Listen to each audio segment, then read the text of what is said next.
Hello everybody, Denobi2 here. Thank you for joining me once again on another video. I was not going to plan on reviewing the Whiplash Mark II, but the figure kind of pissed me off, so it was only reason to make this video. Top 10 reasons why the Whiplash Mark II failed.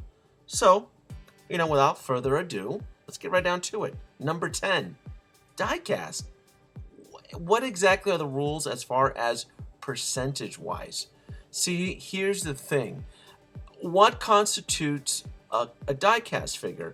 And what I mean by this and where I'm going with this is that some die-cast figures are 10% metal, some can be 40%, and so forth.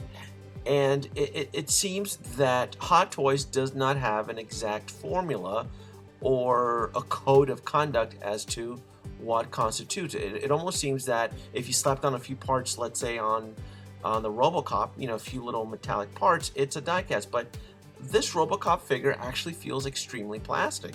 Plastic chest plate, plastic body, plastic hand.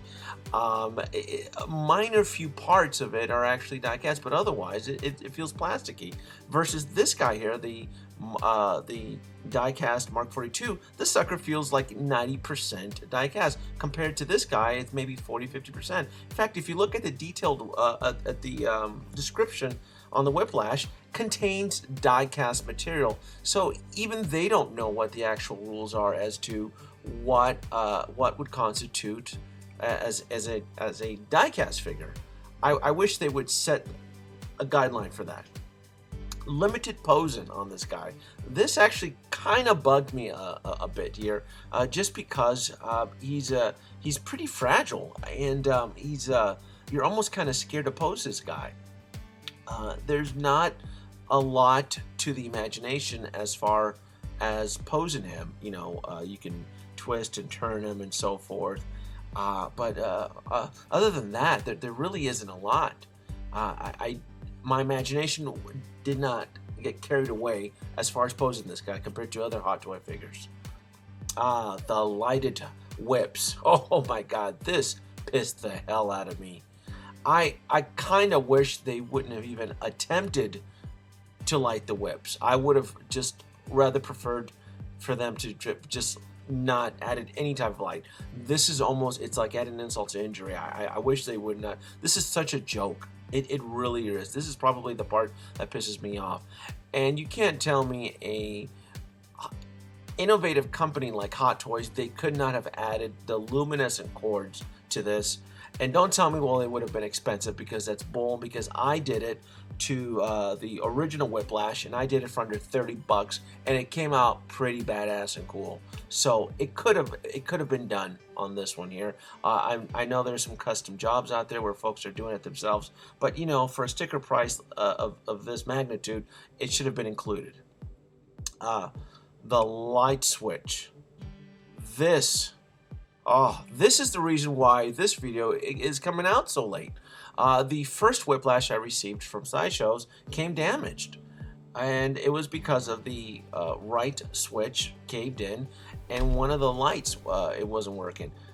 It really pissed me off. It made me unhappy, but it was on the first Whiplash figure, it was that switch right there, and it caved right in, and it stopped working, and one of the LED lights on the collar didn't even light up. It made me so mad. I go, this is such a joke. I understand that, of quality control issues, but it left a really bad taste in my mouth. The fact that I had to wait, a couple weeks to get this replacement.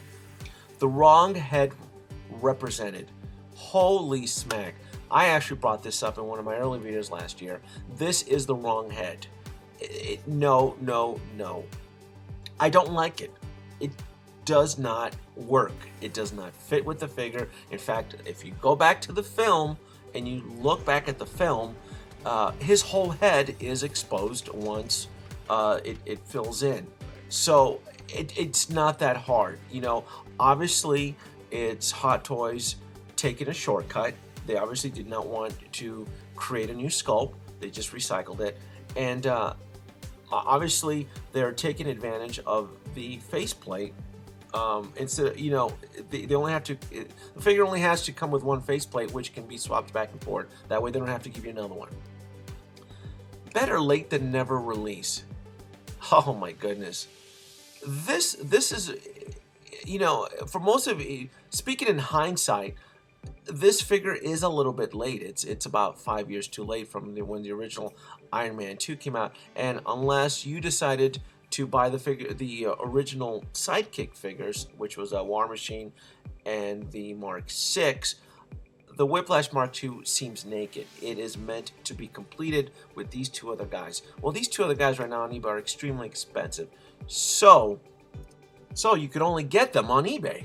Very pricey too. Number 4, where's the ex-wife missile? Well, where I'm going with this is the accessories. You don't get much, and the point of accessories is to connect you, the collector, to a scene in the movie. And this was one of the best parts of the film, was when the ex-wife was shot from War Machine and it hit his chest. So it's a tiny little plastic piece. It should have been included with this figure. I felt it would have added a sense of more character in depth. Plus, they could have thrown in some replacement hands too. The fact that you don't get custom hands to actually hold the whip and you get the articulation kind of feels empty on this part. So shame on you, Hot Toys, for that. Artwork should match earlier releases.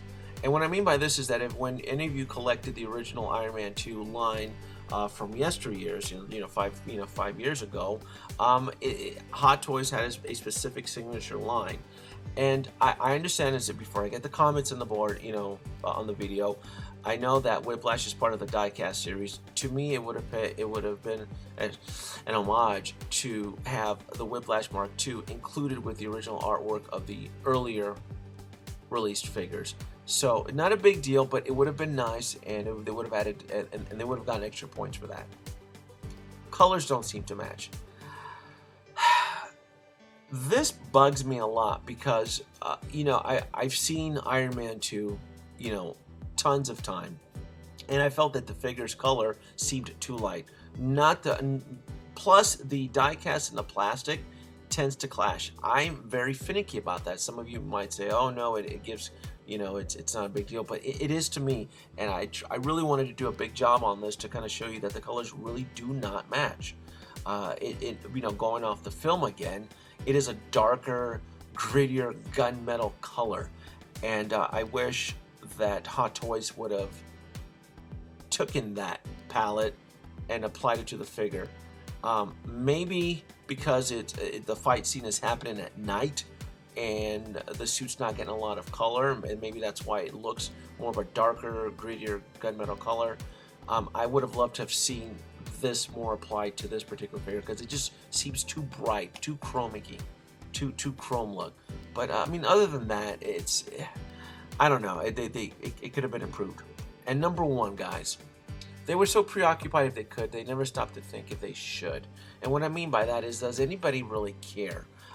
We are living in a world of Hot Toys where we're saturated with so many pre-orders that this guy seems so alone, so by himself, that did we really need him? Did we really need this particular figure? I'm going to say no. In fact, I kind of regretted buying him. Kind of wish I could take him back, but it is what it is. Thank you for watching. Leave your comments below, like, subscribe, and goodness, Whiplash.